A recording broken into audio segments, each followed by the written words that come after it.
Well, friends, we're going to begin. And I'd like to begin by welcoming everyone. Welcome to the University of Houston. Sorry we had some technical issues starting a little bit late. I want to begin by thanking, of course, Hector and the Banyuks and everyone for being here. I'll begin. Please bear with me as I, of course, begin the program and welcome everyone more formally. So good evening, ladies and gentlemen. My name is Emran El-Badawi. I serve as chair of the Department of Modern and Classical Languages and Associate Professor of Middle Eastern Studies at the University of Houston. On behalf of the Banyuk Institute for the Study and Advancement of Religious Tolerance at Rice University and the Department of Modern and Classical Languages at the University of Houston, I welcome you to the second of 4 summits examining hate speech as a global crisis. Before I introduce our distinguished panel, please allow me to briefly familiarize you with the urgent project that we have at hand today. Speech is power. Speech is the power to persuade, to convert, and to compel. These were the words of Ralph Waldo Emerson, who opposed slavery and saw the American Civil War as a necessary revolution. Today, the power of speech reverberates over expanding networks of media, government, and culture. Its power has been harnessed by good as well as evil. Hate speech is an insidious part of cyberspace political discourse and discriminatory policies and practices. It's deadly when mobilized on a large scale and can lead to genocide, and is today weaponized for cyber warfare.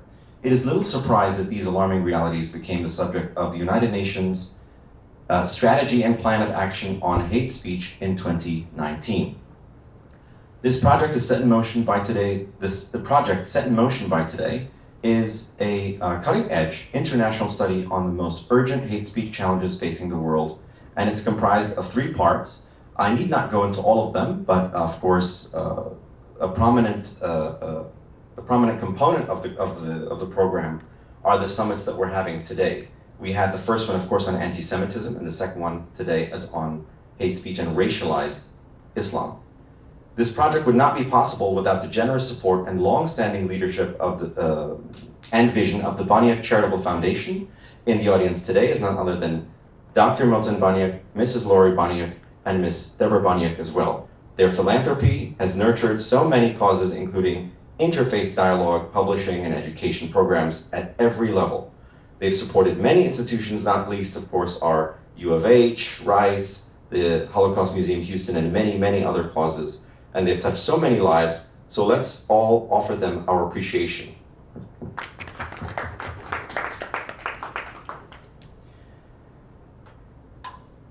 Thanks are owed also to our partners at Rice University, namely Elaine Eklund and Paula Sanders, the current and former directors of the Banyuk Institute. I'd like to acknowledge also Dr. Zahra Jamal, who's the associate director at the Banyuk Institute, and many, many others, of course, behind the scenes. And I now turn to introducing our panelists, so I appreciate your patience. You will see them, of course, their cameras are on, and I believe we've covered, before I introduce them, all American time zones. So we're here in Central, and we have, of course, Eastern, Mountain, and Pacific as well. So fantastic, I appreciate everyone's sacrifice to make this possible. First is Sahar Aziz, who is Professor of Law and Chancellor's Social Justice Scholar at Rutgers University. Professor Aziz's scholarship examines the intersection of national security, race, religion, and civil rights with a focus on the adverse impact of national security laws and policies on racial, religious, and ethnic minorities. She's the author of the book, The Racial Muslim, When Racism Quashes Religious Freedom, and the founding director of the Center of Security, Race, and Rights. Professor Aziz is a recipient of the Derek A. Bell Award from the Association of American Law Schools and was named a 2020 Middle Eastern and North African American National Security and Foreign Policy Next Generation Leader by New America. That was a mouthful. And so welcome, Professor Aziz.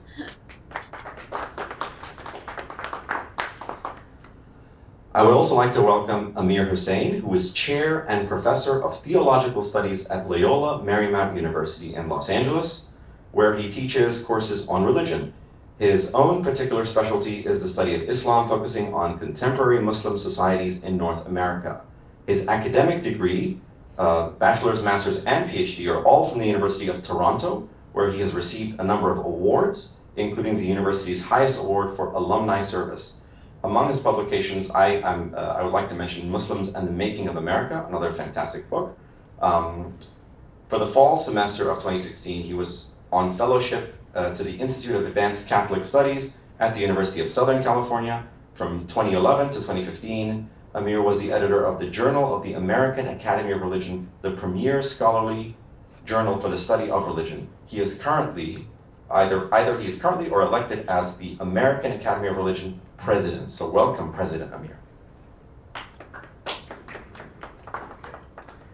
And finally, I would like to introduce Besheer Mohamed, who is senior researcher at Pew Research Institute. He is an expert on the views, demographic profile, and size of US Muslim communities. He also has extensive experience with computational science, as well as developing best practices for quantitative data collection on small populations. Mohamed has appeared in numerous media outlets and regularly briefs policymakers, academics, and other important stakeholders. He has also published in traditional academic publications such as Oxford University Press, NYU Press, along with many other venues. He received his doctorate in sociology and master's degree in Middle Eastern Studies from the University of Chicago, which is where we first met, and a bachelor's degree of science in engineering from Cornell University. So please welcome Dr. Mohamed.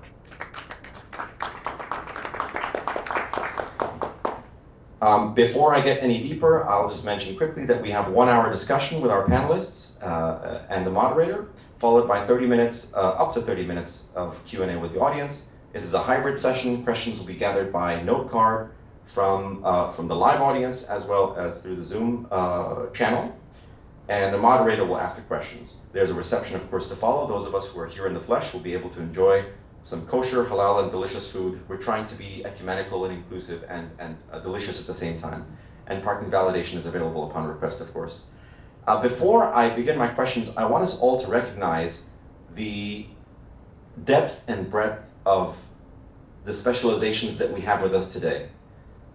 We really have a group of cutting-edge specialists coming from the social sciences, the hard sciences, law, humanities, the study of religion, because the problem is broad and deep and deserving of that kind of attention. So with these announcements and caveats in mind, I think we can begin. So my first question is there any connection between anti-Muslim hate speech on one hand and hate crimes on the other? Is there a connection between words and violence? And you're free to cite an example if you'd like. So maybe we can begin with you, Professor Aziz, and you're welcome to speak for up to 5 minutes, and we can move on to the next speaker after that. Thank you very much. Thank you, Dr. El-Badawi, for hosting us, and it's an honor to be on the same panel as Dr. Hussain and Dr. Mohamed. I hope that we will meet in person in the near future, inshallah. So, you know, this is a question that is highly relevant to lawyers, particularly those lawyers who are trying to prosecute hate crimes or at least prevent them from happening when they see the rise of hate speech.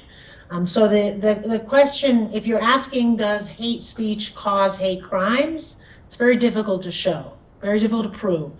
If you're asking, is there a correlation between trends in hate speech and trends in hate crimes? I think that's easier to prove, or more likely that one can prove. It doesn't necessarily mean that you can sue someone or prosecute them for the speech that has a correlation to the crime because of our very expansive First Amendment rights, which you know, I certainly support the First Amendment. I'm happy to talk more about kind of the tension between the First Amendment and hate speech. But generally what we saw, I'll give you an example, is, well, the most obvious example is 2001. And although some Americans may not have perceived it as hate speech, many Muslims did when for at least 9 months consecutively in the news by public officials, including the President of the United States, the way in which Islam was described, the way in which Muslims were described, the way in which the Middle East was described was very hateful. It was stereotypical, it was racist, and if you belonged to Muslim communities or if you adhered to Islam, you found it to be quite hateful. Unfortunately, it was framed within a national security framework and a patriotic rhetoric and discourse. But that is a luxury that one can afford when you are a member of the majority whose religion and ethnic identity and national origin and culture is not being vilified, defamed, and slandered on a regular basis. And so as a result, if you look at the FBI hate crime statistics, you will see literally it is a 1,200% increase in hate crimes against Muslims and Arabs. Part of it is because before 9/11, there were very few, at least recorded, hate crimes against those communities. And part of it is because there was, again, a huge increase after 2001.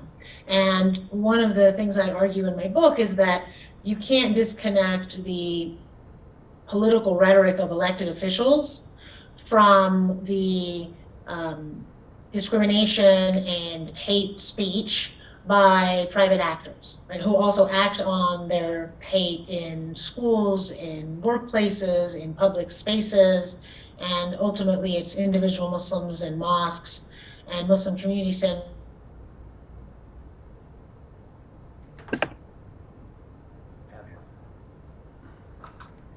employed without harassment and so on.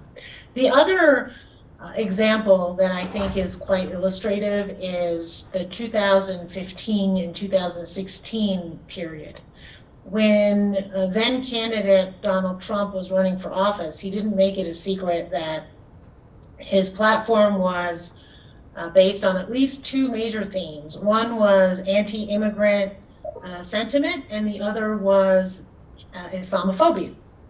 And so he was very aggressive and overt and explicit in stating and making statements that were very anti-Muslim, right? Saying that mosques should be surveilled, that Muslims were a Trojan horse within the US that were trying to invade the US from within. He supported, ultimately, he passed the Muslim ban or issued the Muslim ban when he became president. But while he was running for office, he was also stating or making that promise that he would try to keep as many Muslims out, and it was because he believed that Muslims were terrorists, right, and they didn't belong in the U.S.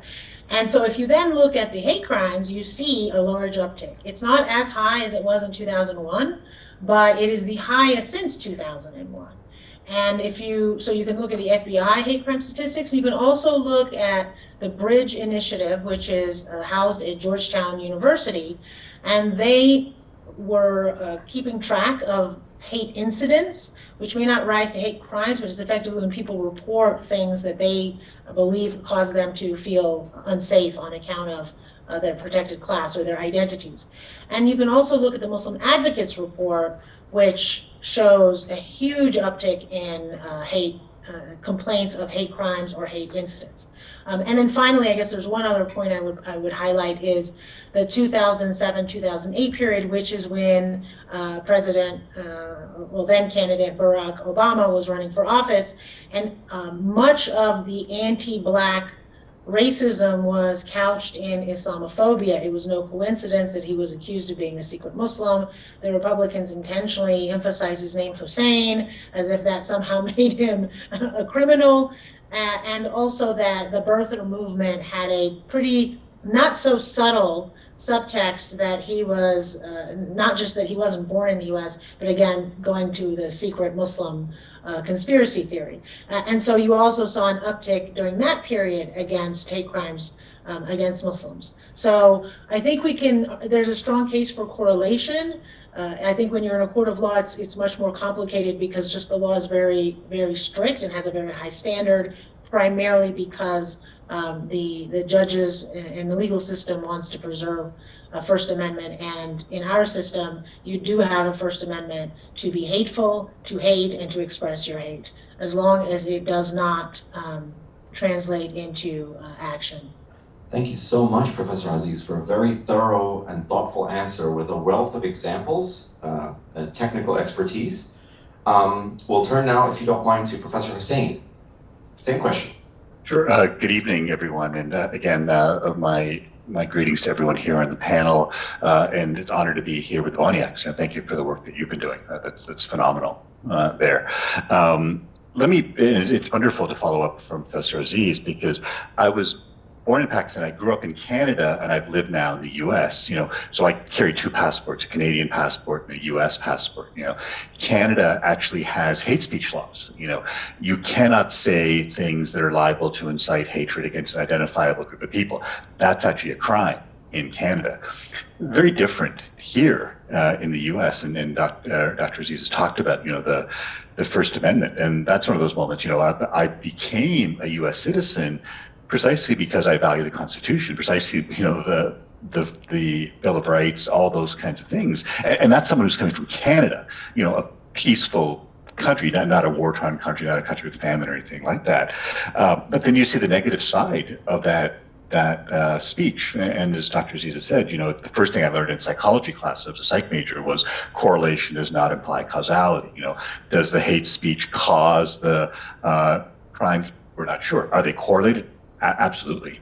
And you see them in different places. So even in Canada, where I'm from, to take one example where you do have hate speech laws on the books, this doesn't mean that anti-Muslim acts and anti-Muslim violence doesn't occur. There's a horrific case that made the news internationally about a year ago in June of 2021 in London, Ontario, where you had a family out for a walk, a grandmother, a mother and father, and their two kids. The family happened to be Muslim, the Afzal family. The women, the grandma and the mom happened to be wearing hijab. And you had this man who, had wanted to hurt Muslims, and he basically drove his pickup truck into this family, killing the grandmother, killing the father, killing the mother, killing the daughter. What's left is the now 10-year-old son. And you think, you imagine that horror scenario where you're a 10-year-old kid, and 10 minutes later, you're an orphan because your mom, your dad, your grandma, and your sister have all been killed, because of this hate. And so that's an example in a lovely, peaceful country like Canada. You see the kinds of things happening here, which I think are really, really problematic. And part of it, I think, is that sense of speech. And again, don't get me wrong, I love the First Amendment. But we know that free speech is not absolute.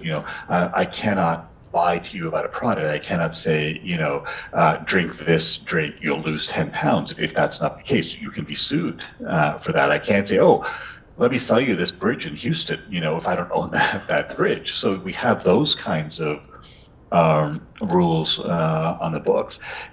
Part of it is almost the sense of not even hate speech, but monitoring speech. Can you say things that in fact to be untrue? And that was one of the things, and not to get into the political side of things, but it took me a couple of years to realize, in America, we can actually lie in political ads, because of free speech. Other countries, Canada, you can't say this. You can't say, don't elect my opponent, because if you elect my opponent, he will open the prisons and people will come free and they'll kill you.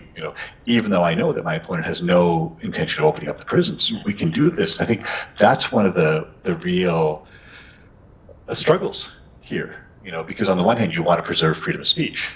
That's crucial. On the other hand, you see the negative thing that happens when, and it's not even, I suppose, so much hate speech, because that's pretty easy to see. It's pretty easy to hear the hateful kind of speech. It's the more subtle kinds of things. And I'll stop there with Dr. Aziz. I think that was just marvelous.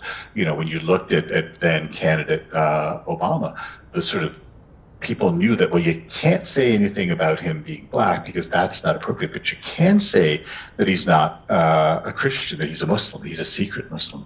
And it was another Republican, General Colin Powell, on Meet the Press, they talked about that, says, hey, this is not, you can't say this. Imagine a little Muslim kid saying, wait, I can't grow up to be president if I'm a Muslim? Don't we have freedom of religion in this country? That's not right here. And so I think there is that correlation, obviously, between the hate speech and violence. Thank you so much, Professor Hussain. You're preempting my next question, so I'm excited to get to it and feel that I feel affirmed. Dr. Mohamed. Thank you. As others have said, it's really a pleasure to be part of the conversation and engage with Dr. Hussain and Dr. Aziz. I think, Dr. Aziz pointed to, referred to the fact that there's a tension, right, between restricting hate speech and freedom of expression, and how do you balance that? And as Dr. Hussain said, different countries have a different calculus on this, on where that line should be. Most of the work coming from Pew Research Center, most of my response to this and to other questions will mostly be sort of driven by the polling data that we've done on, what is the public perceptions on these things. And on this particular issue, the public is pretty divided.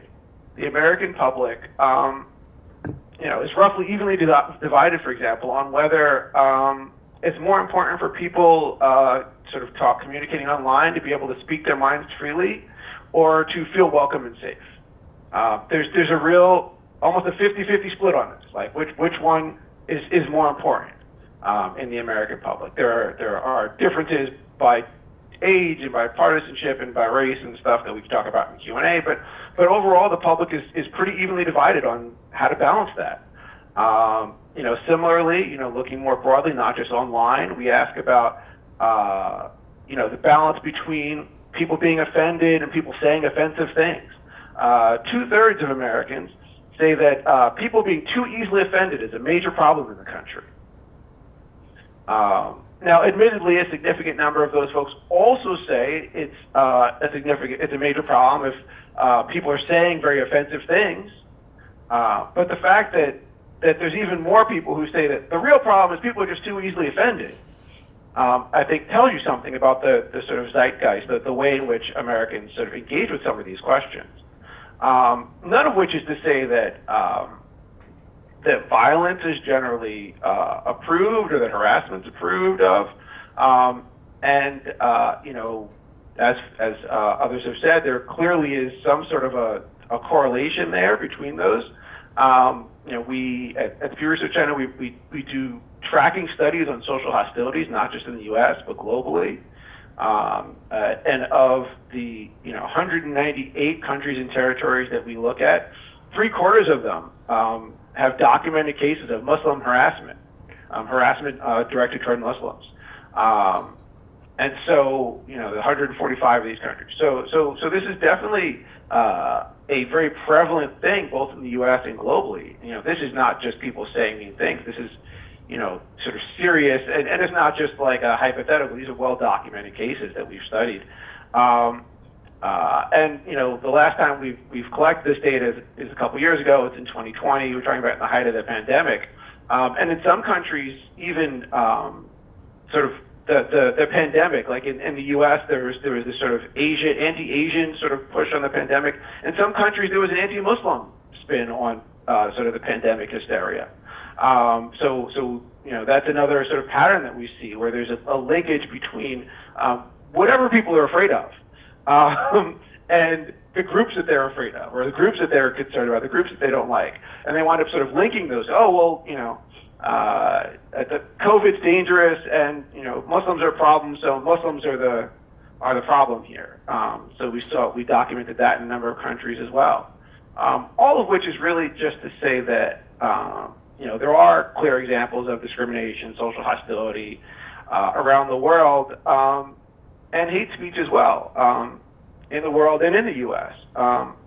But especially in the U.S., for folks in the U.S., there's the views of offensive speech and what is or isn't, and what should or shouldn't be regulated, what does or doesn't count as hate speech, aren't really clear cut for most Americans, which really makes it difficult to draw these clear lines in popular culture, and even more so, I suspect, in law. Thank you so much, Dr. Mohamed. And it's so interesting, it's sobering to listen, because you're coming from the other end and you're saying, the problem is not, I was asking, of course, about, you can say hateful things and there's a correlation, it may lead to hateful action, but then also, what about just people feeling offended all the time because of the speech? And that the problem, at least in the statistic you provided, that 2/3 are more concerned that it's, that about people being offended all the time. And this is something that I think it will come up also, I think, later on in the project, but you're giving us, of course, food for thought. And maybe I'll pivot a little bit more now to another issue which relates to our country. I think we're all trying to address the ideas and the debates concerning free speech, hate speech, maybe some legal debates, something that Professor Aziz can talk about. But has Islamophobia become a part of mainstream discourse in the US? So we've all heard examples, but how mainstream is it? And if so, how can a country that preserves religious freedom mainstream hateful speech tied to Islamophobia? So, Professor Aziz, if you're with us, you're frozen for a moment right now. There you are, okay.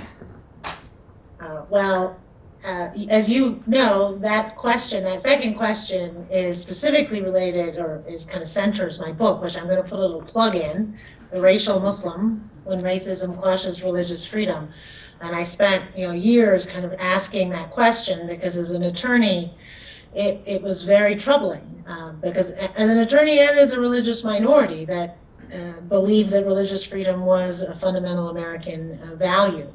And so the argument that I make is that the 40 to 50%, and I'm so glad Dr. Mohamed is here because I am very indebted to the Pew Research Center. Many of us who write in this area rely heavily on the excellent research that he and his colleagues conduct. But what I found was the trend is somewhere between 40 to 50, sometimes as high as 60 in terms of the percentage of Americans who will say things such as, I don't want Muslims to be my neighbors. I don't believe that Muslims should be president. I don't believe Muslims should be judges. I don't believe we should allow Muslims to come to the US. And then if you looked at the Republicans during the Muslim ban, I believe I recall seeing a poll that said about 80% of Republicans supported the Muslim ban. And so there's clearly a large number of people who support Islamophobic policies and practices by the government. And what's more interesting is that a significant number of them, and maybe Dr. Mohamed can enlighten us on the specific number, but because I've seen different polls, but a sizable number of those Americans are evangelical Christians. And that is paradoxical, because on the one hand, evangelical Christians, or at least a large number of them, including many who live in Texas, are one of their grievances is that they believe their religious freedom rights are infringed upon in various ways, especially when dealing with things like same-sex marriage or with abortion or with the separation of church and state, teachings in school or the curriculum in school. And so these are individuals or these are communities who care very deeply about religious freedom. They're committed to it, and they believe that they have been harmed by the erosion of religious freedom in the US. And yet, I'm not saying all of them, but a large number of the population of Americans that supports these Islamophobic practices are in fact evangelical Christians. So how is that? How do they reconcile that? So what I argue is it's not that they make an exception for religious freedom and say, yeah, I admit it, I want religious freedom for me, but not for them. It's that they have successfully been, they have accepted the discourse or the framing that Islam is a political ideology. It is not a legitimate religion, and that therefore Muslims subscribe to a political ideology that is anti-American and that is a threat to our national security.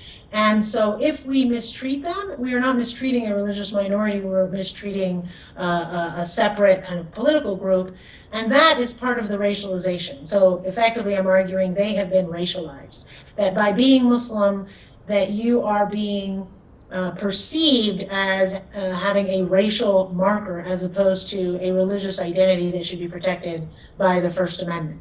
And again, it is a very provocative thesis, but I'm confident that my book supports it with many, many facts and cases and polls. But I think that's what explains this paradox. And I wanted to just give a few examples of some of the speech by our elected officials that, again, if you're Muslim, is quite hateful. So for example, Rudy Giuliani, when he was running for president in 2008, included angry-looking Muslim men and women in his campaign materials, promising to keep America safe from terrorism. Giuliani's advisor, who was former Congressman Peter King, the same person who held special congressional hearings on so-called radical Islamic terrorism in 2011, while at the same time far right-wing extremist groups were recruiting heavily, primarily because the first African-American president had just been elected. But Giuliani's advisors told the media that there are too many mosques in the United States. John Deedy, the co-chair of Giuliani's New Hampshire Veterans for Rudy group, stated what most Americans understood when they heard politicians use terms like radical Muslim jihadist or Islamist extremism. He said, quote, "I don't subscribe to the principle that there are good Muslims and bad Muslims. They're all Muslims and we must get rid of them." And I could go on. There's a list that I include in my chapter, Officiating Islamophobia, that just takes fact by fact and shows the rhetoric. And it's not subtle and it's not nuanced. It's very explicit, and there is absolutely no sense of embarrassment or sense that this may not be very American, inclusive, welcoming, religiously pluralistic. This is what people were running on in order to get votes.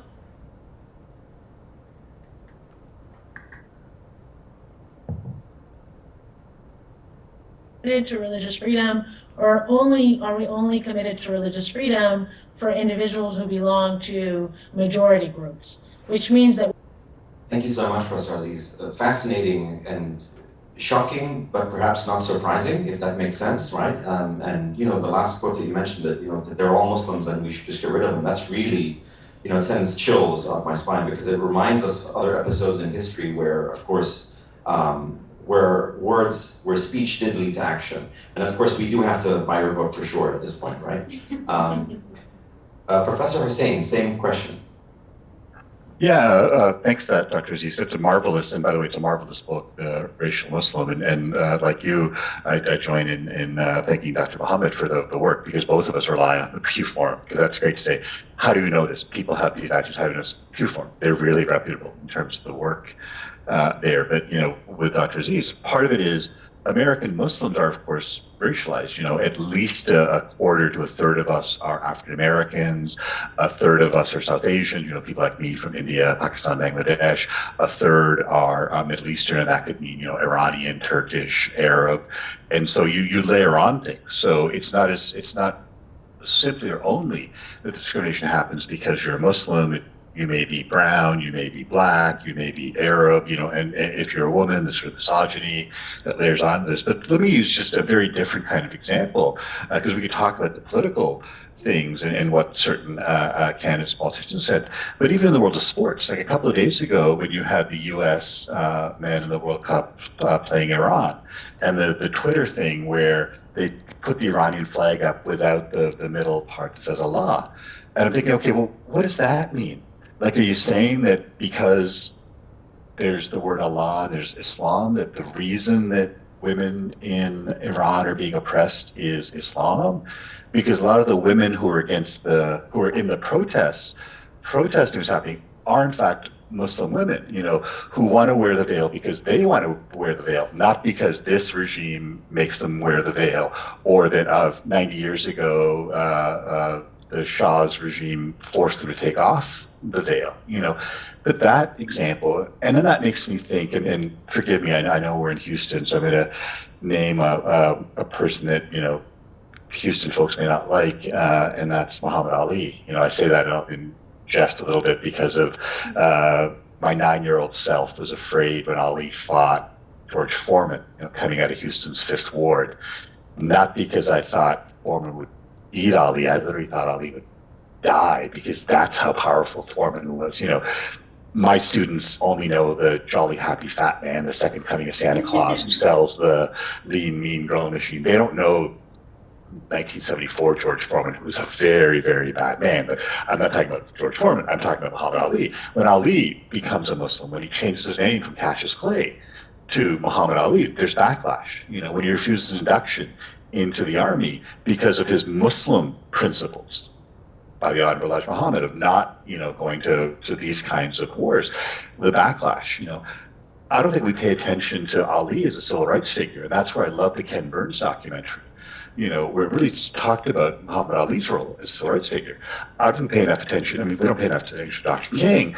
We certainly don't pay enough attention to Malcolm X. And so I guess what I want to say here is that while we've seen an increase in this Islamophobia, certainly post 9/11, it's not like before that it wasn't there.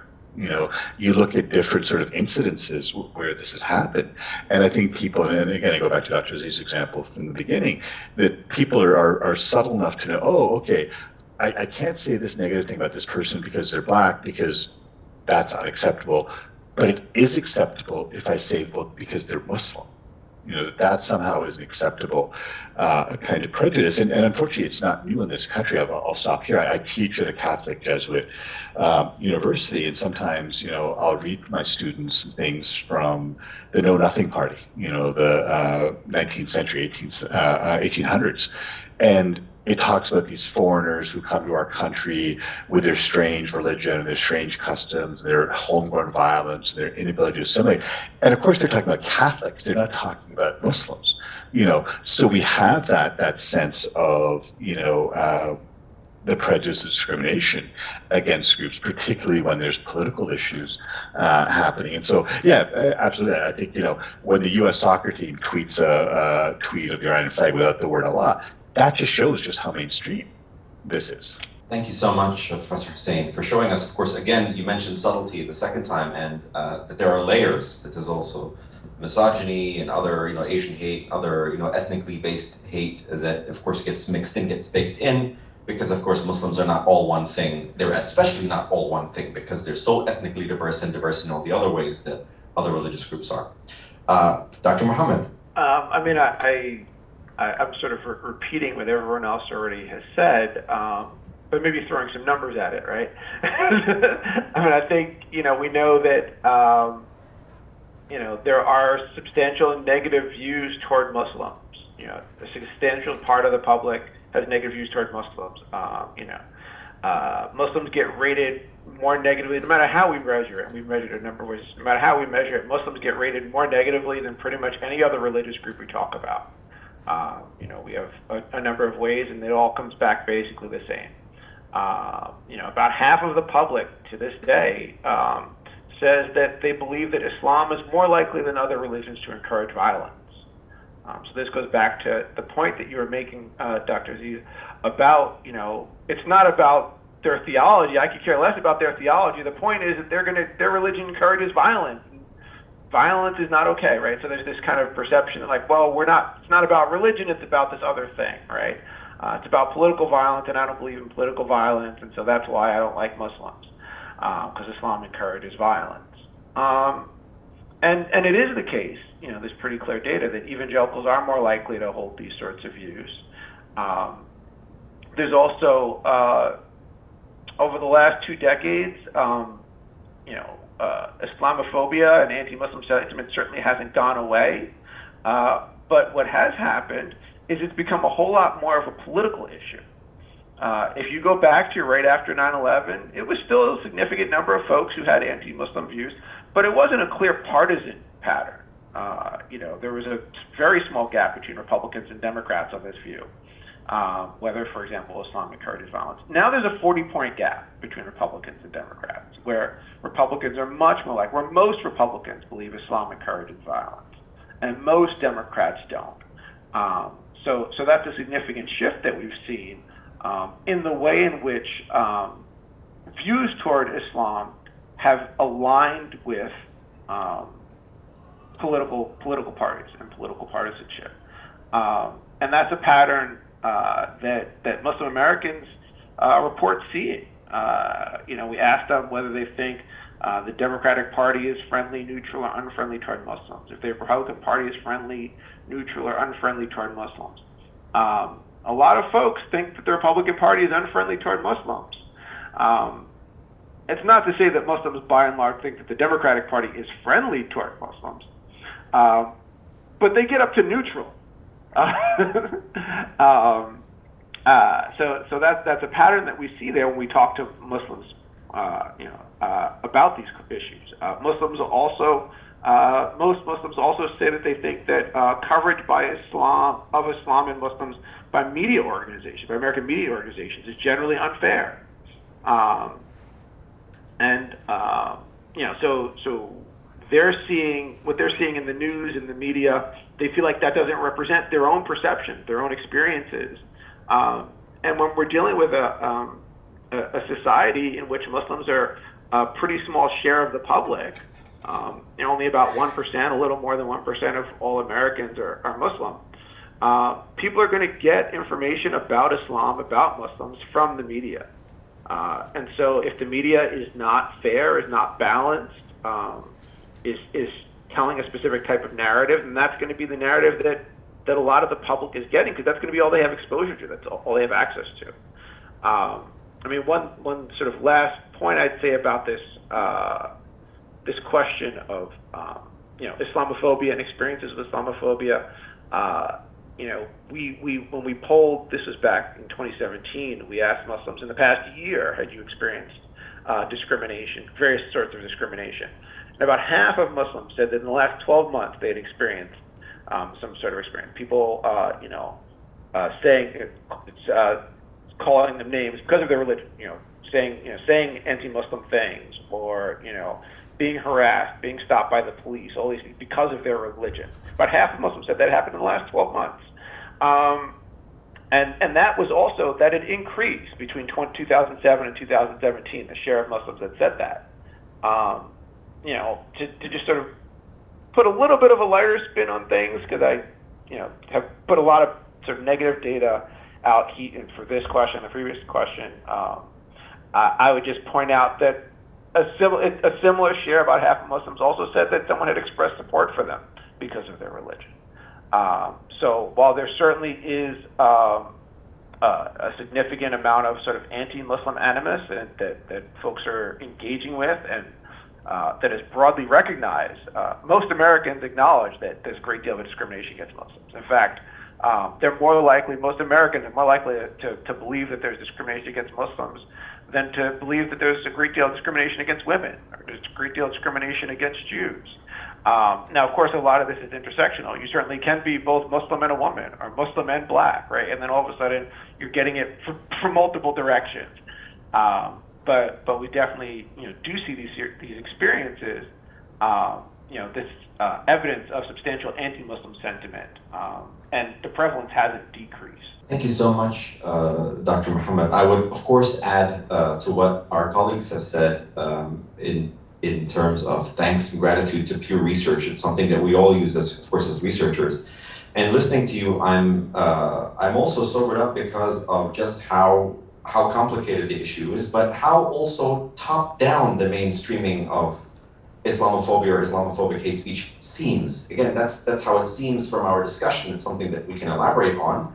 And one concern, of course, of this project is to identify what the problem is and then sort of try and address it, let alone solve it. But it seems if it is in fact top-down, and it is, has political and media channels, these are very, very powerful entities, of course. So how do we get there?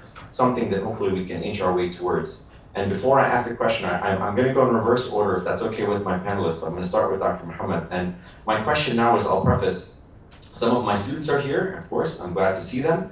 And one thing I tell my students, of course, is that to be Muslim in this world is to immediately be global. You wake up and you're part of a global community. And that's complicated. And that can be a very heavy burden to carry. And it can also be something that can be celebrated, food, clothing, in interracial marriage when it works out well, yeah. But the global context of being Muslim is also relevant to our discussion of hate speech and racialized Islam. So my question now pivots towards this subject. How is the proliferation how is the proliferation of Islamophobia in the United States different than its proliferation globally? We've touched upon it a little bit in the United States. What role is played by right-wing groups, immigration policy, the refugee crises after wars, various wars, and so on? Again, some of this has been addressed, so whatever you feel you have not, you're welcome to do so. Dr. Mohamed. I think, in terms of, what we haven't really unpacked on sort of that comparison, I'd say probably the biggest difference in sort of Islamophobia and the way in which it can operate in the U.S. Versus, let's just specifically say, in other Western countries, is the incredible racial and ethnic diversity of the Muslim community in the United States. There's no single racial or ethnic group that, much less a sort of country of origin group, that forms a majority in the U.S.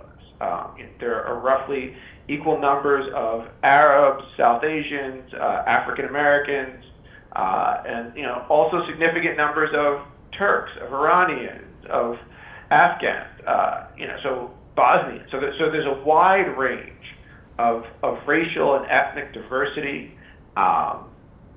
There's no parallel to that in other countries.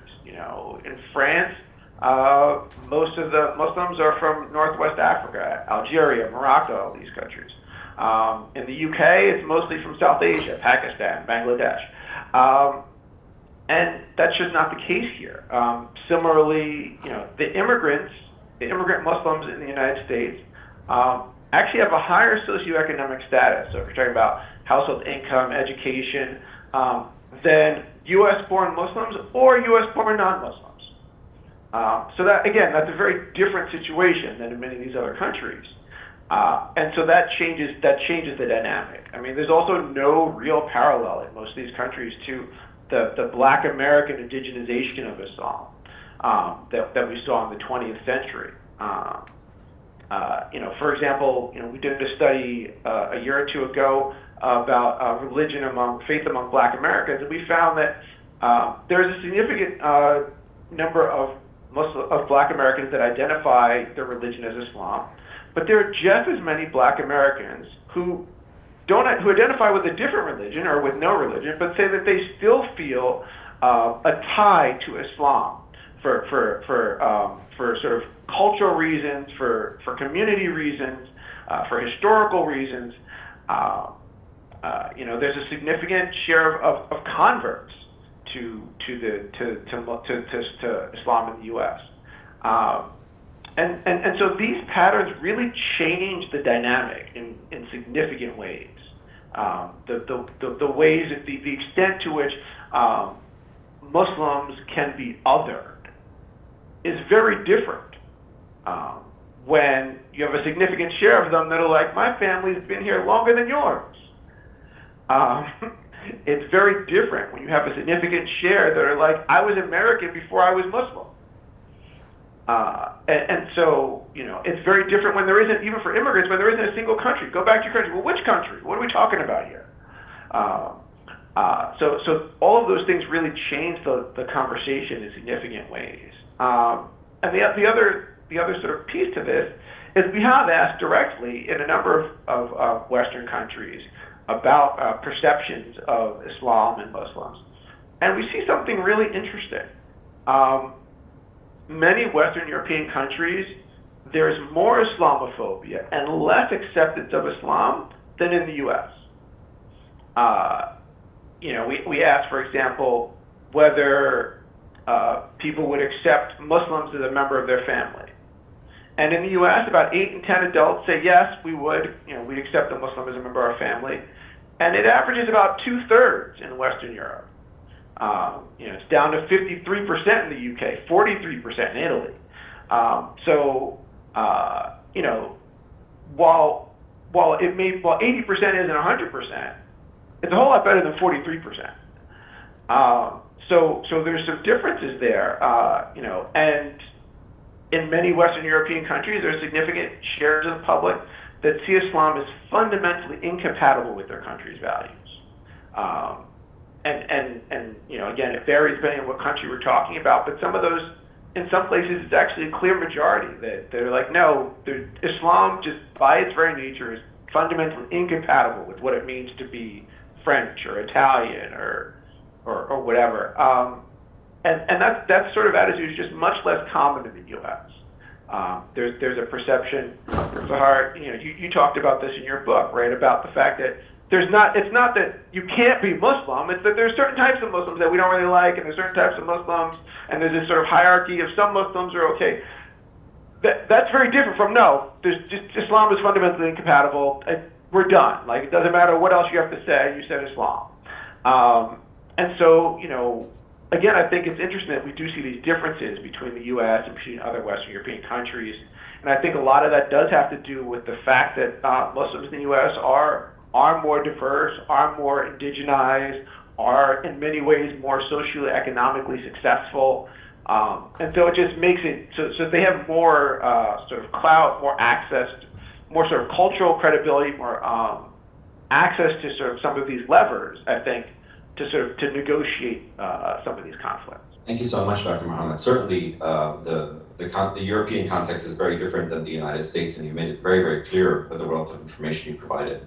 Professor Hussain. Yeah, just a very little, because Dr. Mohamed gave a marvelous answer there. So I think a couple of things. One is exactly what we're talking about: the Constitution, the First Amendment, the Bill of Rights. Which is this marvelous American thing that gives certain protections that you don't find in other countries.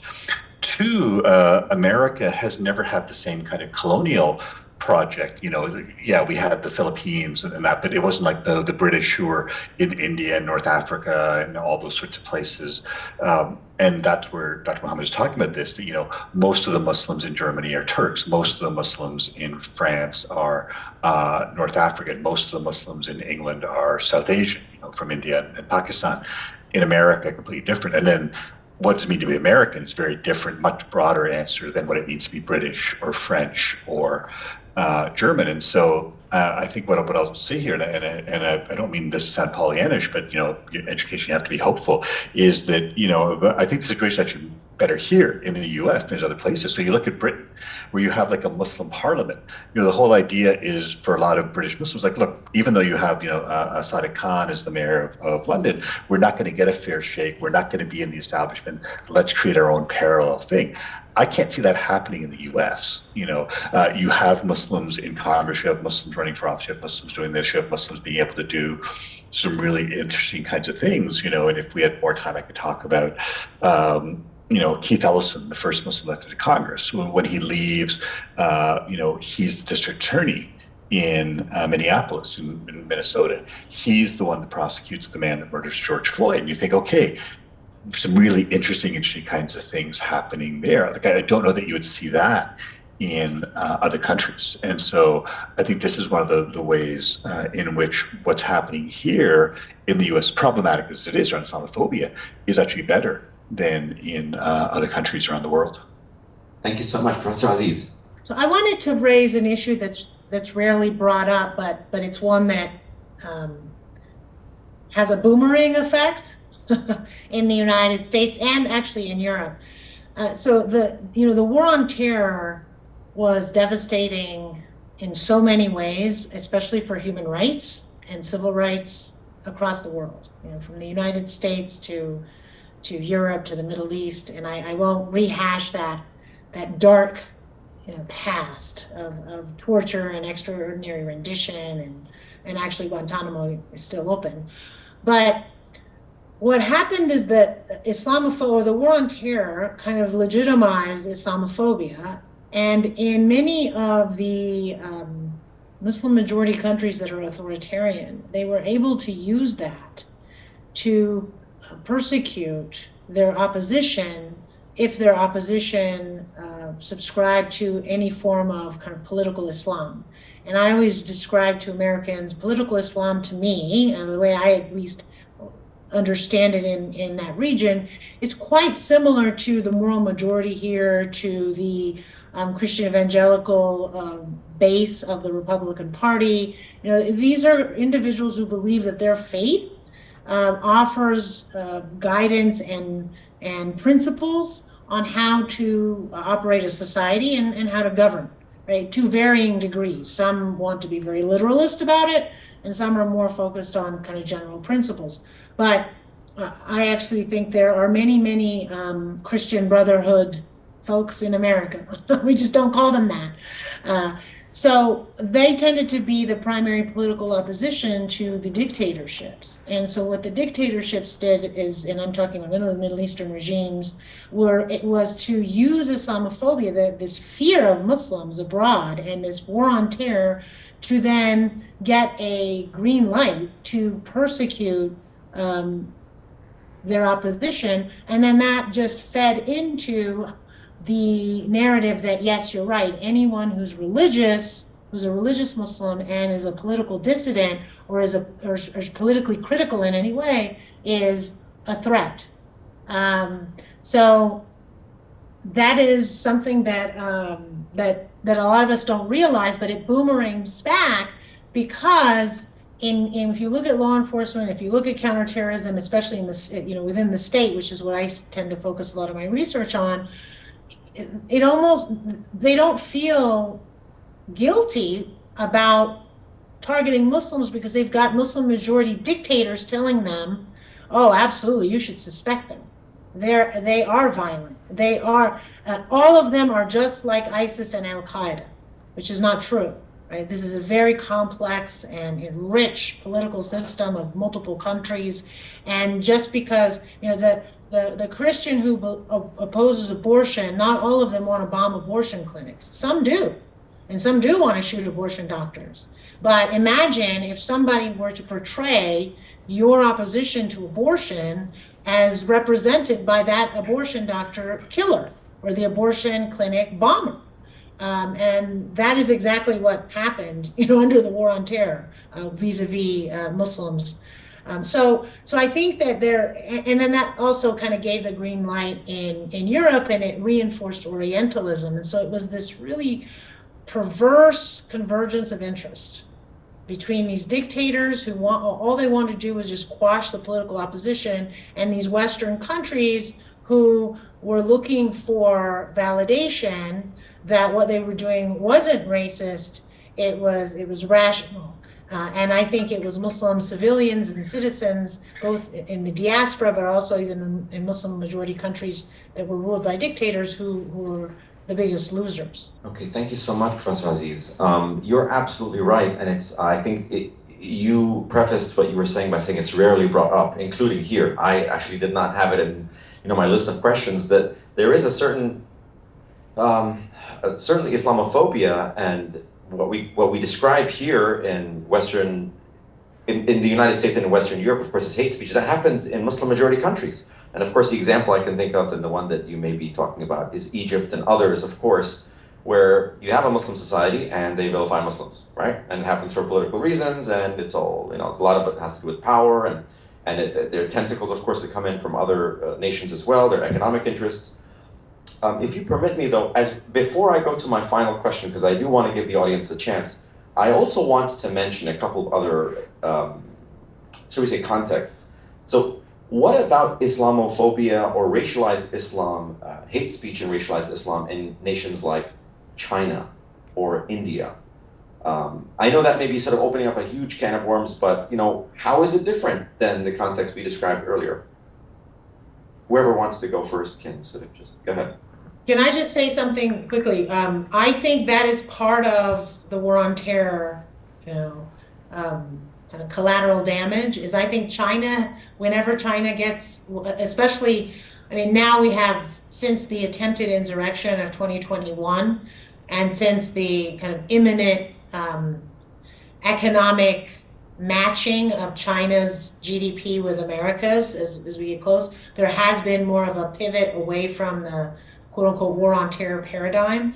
But when we were kind of in the thick of the war on terror, especially towards the latter years, and the Uyghurs, as we know, they're in essentially re-education camps, we call them concentration camps, they're definitely detention camps and forced labor camps, and it's all about trying to do to them what the United States, what the white Protestant settlers did to the Native Americans, which was to strip them of their identity, strip them of their, in this case, religion, their culture, which is more similar to the Turkic, origins in Turkmenistan. And similarly, I think with India, with Modi, I think he does use the terrorist rhetoric quite a bit. Although I'm not an expert on India, so I'll defer to others who may want to speak, but because India is really complicated and it's you have to look at it contextually. But I do think it's just part of, it just goes to show that when we in the West, who claim to be the mantle of democracy, rule of law, human rights, liberalism, pluralism, when we start to engage in behavior that is contradictory to that, we have even less credibility when we try to criticize authoritarian regimes or even other democratic states who are doing things that arguably are worse, but along the same vein. Gentlemen, anything else to add? I mean, the one thing I would mention in this vein, I mentioned that Pew does a study where we look at social hostilities in a variety of countries. So actually what we do is we look at two different types of what we call sort of religious restrictions, or sort of religious sort of threats to religious freedom, you might call it. One of them is the social hostilities. And the other is government restrictions on religion. And we find it very helpful to disentangle those two. Say, like, here we're talking about, they're certainly interlinked, there are ways in which they feed back on each other, but measuring, here are places where the government is actually passing laws that are going to prevent religious access, religious practice. And here are places where the government hasn't actually passed a law saying you can't do that. There's just going to be a social penalty applied.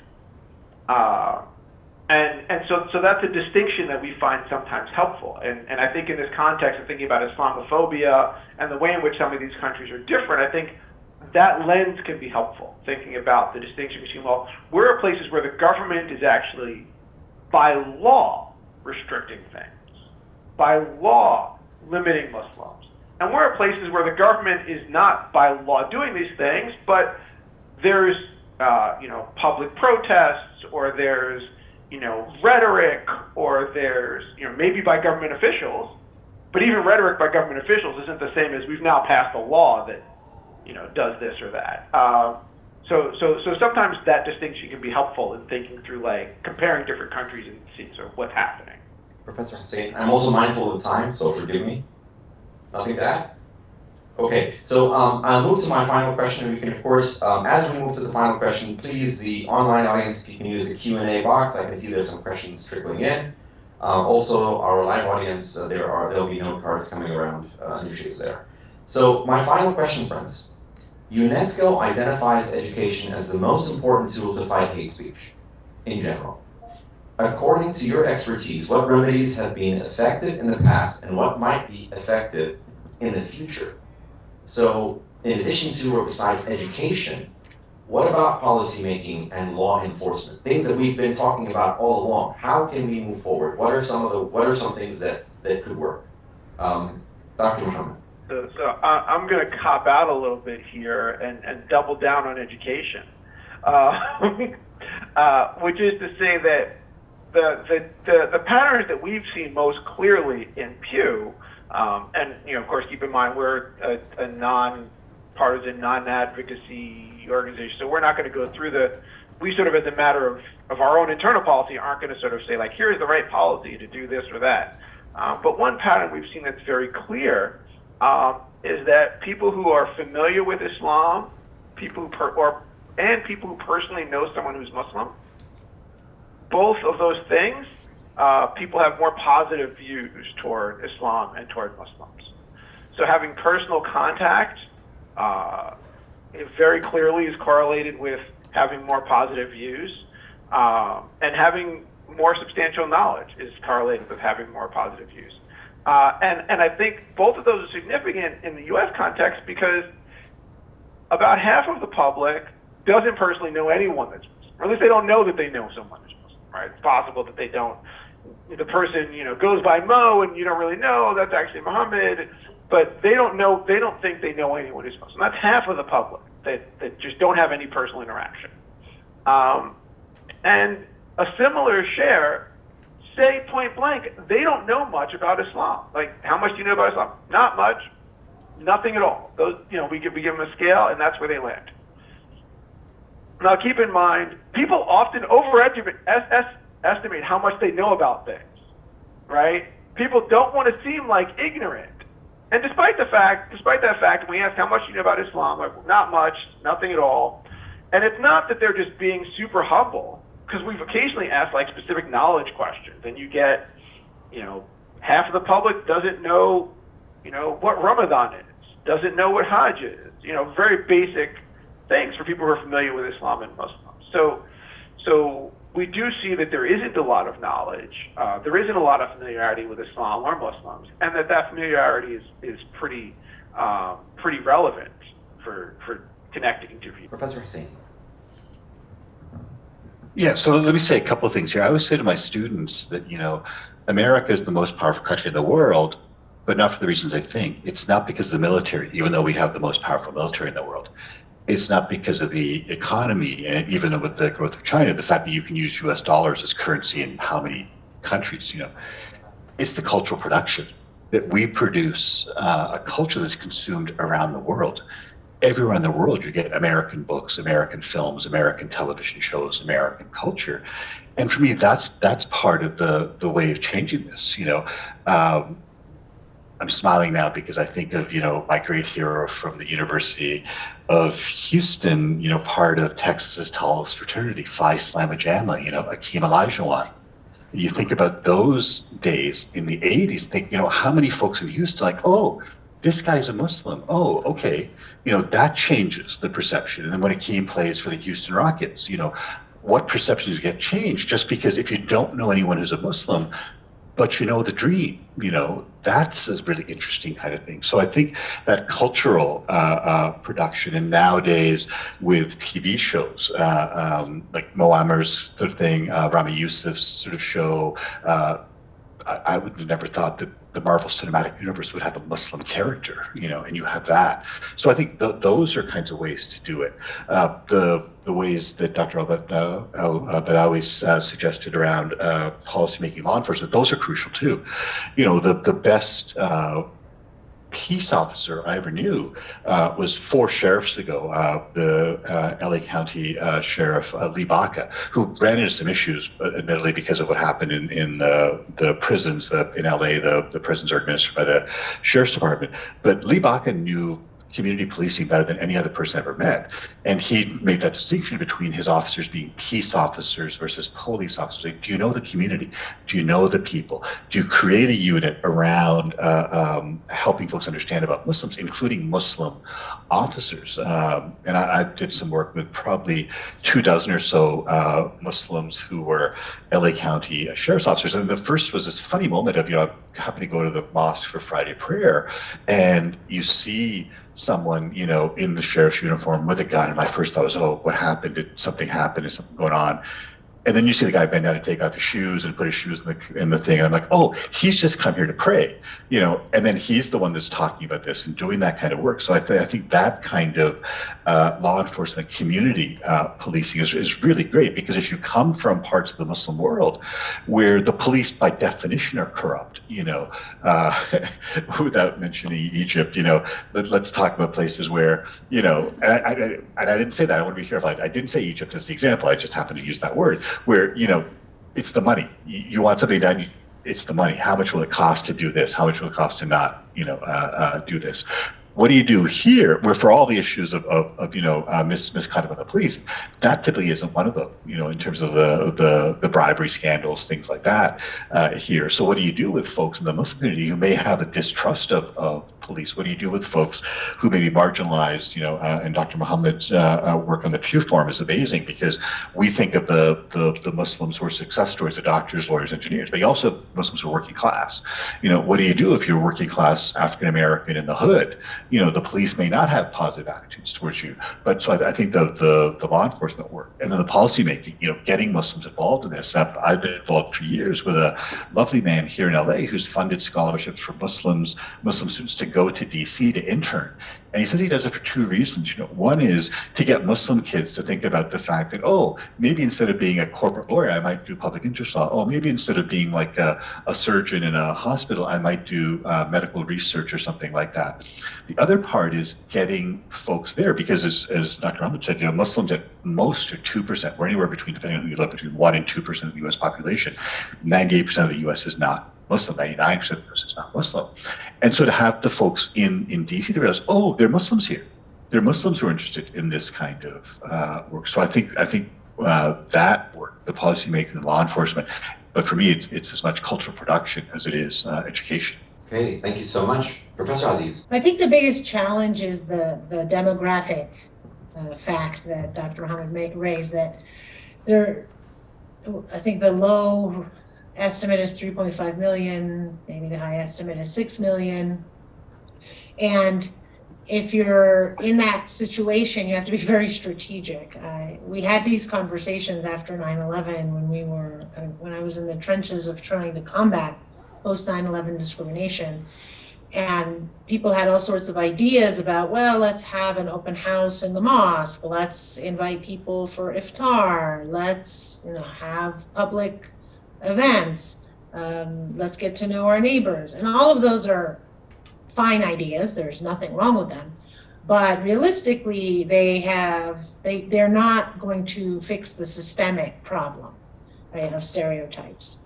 They may be very helpful, though, for one's immediate environment, especially when you're concerned about your children and wanting to make sure that that particular school or the community knows more about the religion so that your kids have a lower probability of being bullied. I think they're very effective. So for me, it's more about where are the strategic points where you could have high impact. So I agree with Dr. Hussain, Dr. Mohamed, in terms of the cultural production is essential. And part of that is also media, news media. So both in terms of whether it's entertainment or whether it's informative. And also thinking about how do you get representation in decision-making tables, right? Being at the table rather than on the menu. And that's, and so I think that's I'm glad to hear, I've known about these programs to send Muslim youth to Congress and college students to intern, and I think that's excellent. And now we're starting to see the benefits of that as more people run for office. There was just a recent report by an organization called Jetpack that showed how the number of Muslims running for office, especially at the local and state level, has increased exponentially. And all of this would have been unheard of 20 years ago. While I support education, and I think if you can successfully fight the battle of dealing with school boards and curricular fights, the second I think most effective is to really focus on those points of information that have broad audiences. And so I think it's the media, it's entertainment, it's cultural production, and you can't do it by yourself. It has to be a coalition effort, and I think it has to be done as part of a commitment to pluralism and a commitment to diversity and a commitment to having a tolerant society, because there are just not enough Muslims to be able to unilaterally make these types of changes. And in fact, what we saw after 2017, I actually think the inflection point or the transition point between when people who were combating Islamophobia were on their heels to when they started to switch to be more on their toes was the Muslim ban and the hundreds of protests that we saw across the country. I'd never seen anything like it. I've been working on this issue since 9/11. And when we had been begging people to support us, to listen to us, to look at the data about hate crimes and hate speech, and we really had a very hard time being heard. And so Trump actually was a blessing in disguise. sadly. But at that point was when I think a lot of Americans realized that Trump was a product of Islamophobia, you know, in addition to other types of isms and biases. And they realized that if they didn't include Islamophobia in their kind of progressive agenda, or their anti-bias agenda or their diversity agenda, that they were not doing the work properly. So hopefully we'll see more of that, but I think we still have a long way to go. And I say that as somebody who, you know, I'm an elected official on the school board in my town. Everything I say is not in my capacity as a school board member or on behalf of the school board, but I have certainly had people attack me and engage in what I thought was quite obvious Islamophobia, and many of these people are officially educated, right? So and they are liberals, some of them.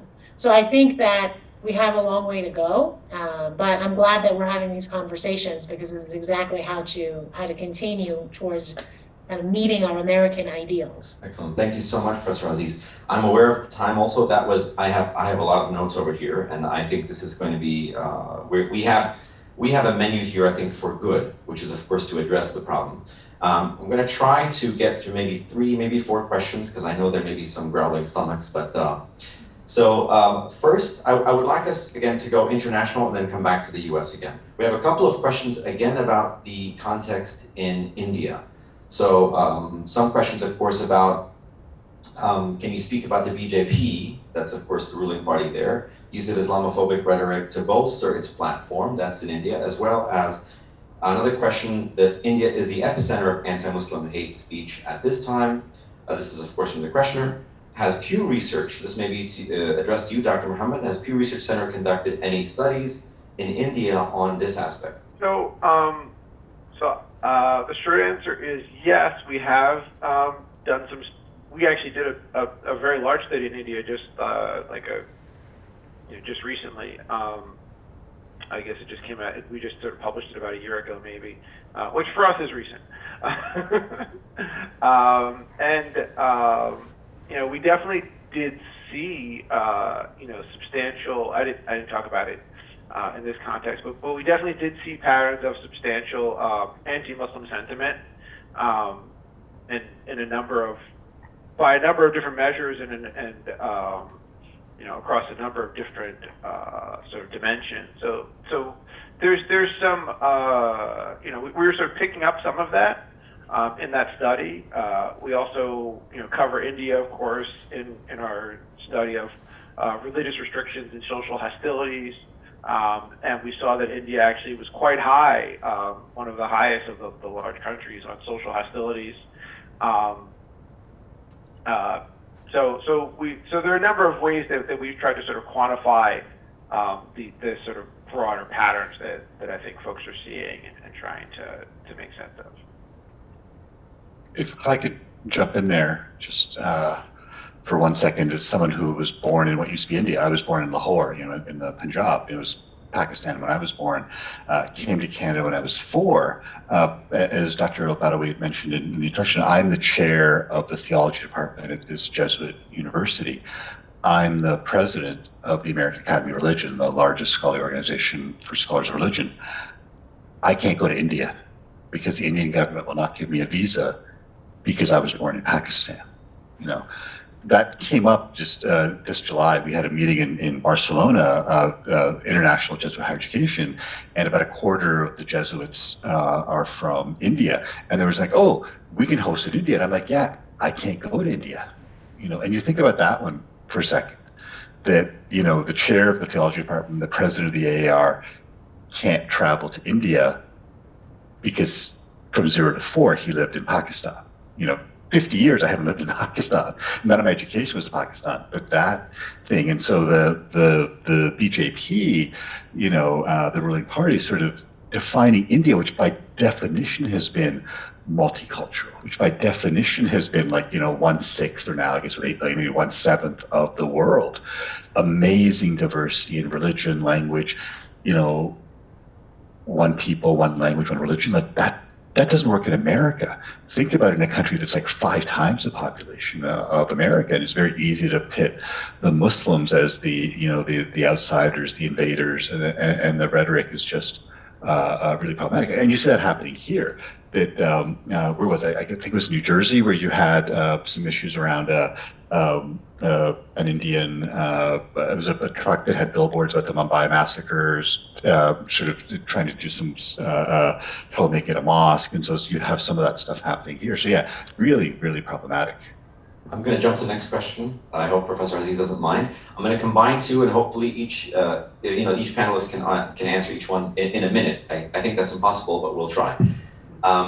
So the first, of course, we have a question on what impact does information on social media produced by unvetted sources have on the growth and redaction of Islamophobia. So, and of course, Twitter has been in the news because as of this week, of course, they're no longer, as far as I can remember now, removing accounts that produce fake news with respect to the pandemic and other things. I'll leave the experts to comment some more. So one is about social media, and then a follow-up question is, to what extent does hate speech and racialized Islam follow trends in other kinds of hate speech, such as anti-Semitism, anti-Catholic, and other categories? So if you can maybe answer those, 1.5 minutes, 2 minutes tops, guys.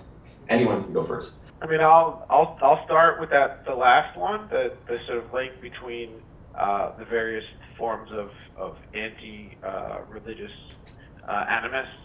I think there's sort of two ways to look at that. I think on the one hand, we definitely do see those things sort of moving together in certain ways. Increases, like often there are increases over time, and they'll be in all of them at once, or if there's a decrease, it's often in all of them at once. So there is that. But I also think that there's something, the ability of people, this goes back to the point we were talking about earlier, of people to sort of distinguish between, or sort of make a distinction in their head between, like, this is a real religion and this is not. This is a political ideology. This is a cult. This is a, whatever they want to call it. Often allows people to do some differentiation there. Whereas, like, well, I'm for religious freedom, but this is a cult. I'm for religious freedom, but this is a political ideology. And so that allows people, I think, to split them in ways that you might think, well, if you support religious freedom, you should support it for all of them. So that's just a couple of quick, I don't know if I made it to be under 1.5 minutes, but. So I'll just comment that when there were revelations of the Russians using bots to influence the presidential elections in 2016, a few years later, or around, first there was the revelation, obviously there was the investigation by Mueller, but about a year after that was completed, the investigation, the New York Times published a report about how Linda Sarsour, who is a Muslim Palestinian American activist, how she had actually been intentionally targeted, or her name and a hashtag with her name, as part of the bots using Islamophobia, or I guess the programmers who were using the bots, using Islamophobia as a wedge issue. And they found that it was extremely effective, right? Among other things like xenophobia and anti-immigrant bias. But that was quite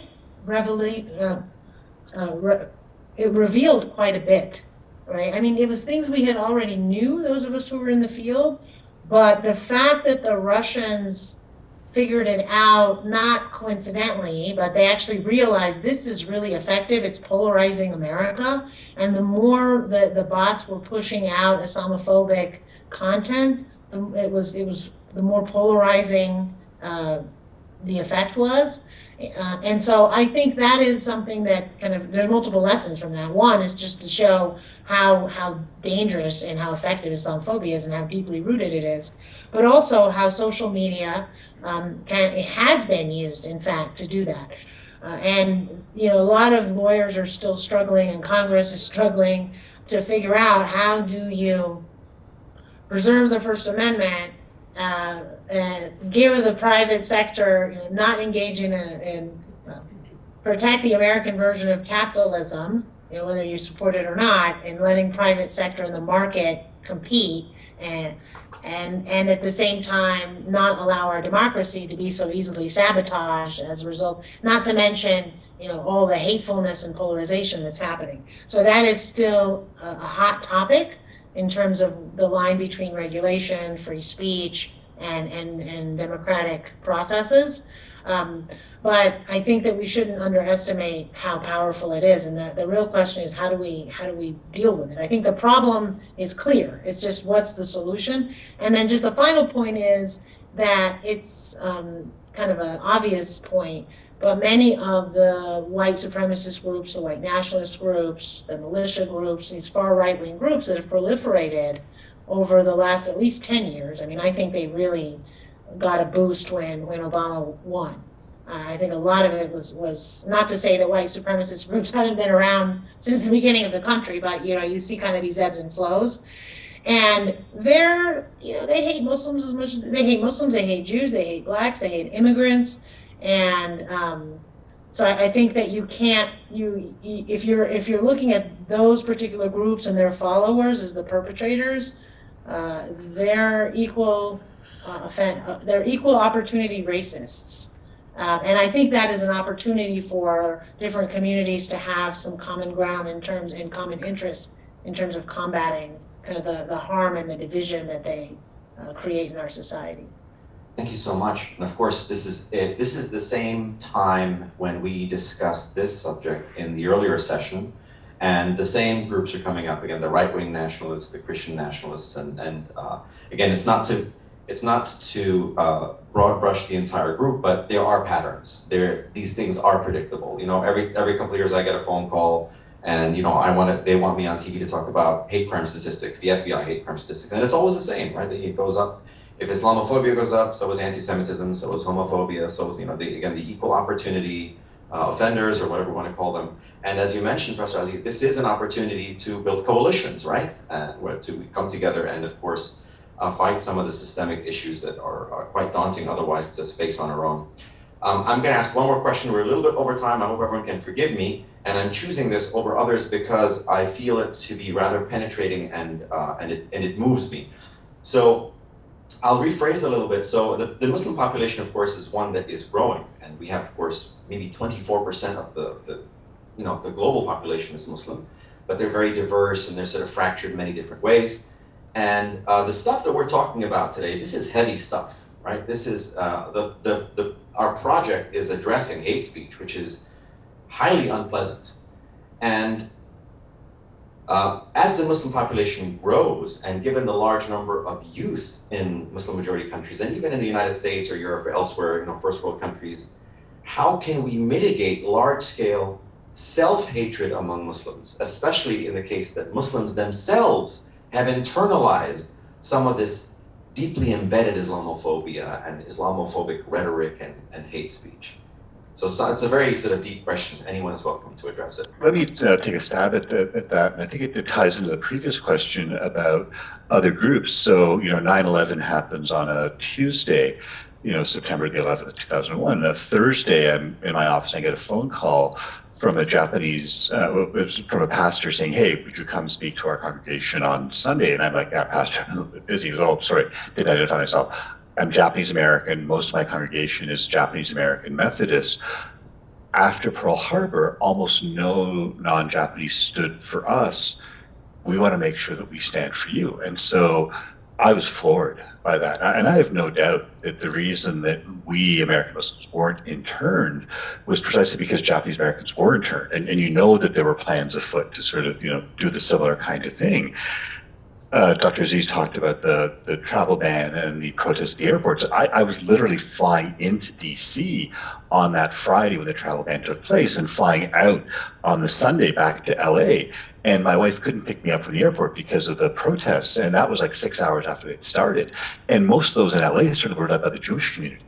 and I thought that was extraordinary. So Dr. Badawi, the question for me is exactly the sense of, you take these kids and help them understand that, as Muslim kids we're discriminated against.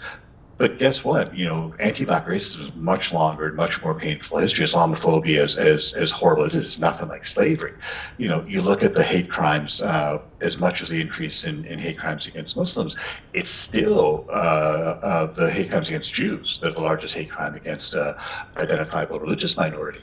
And so it becomes, how do we get the Muslim kids, the Jewish kids, the Japanese kids, the black kids together to talk about, those sorts of shared experiences? Because unfortunately, that's sometimes the reality of, using Argos's term, this American life there.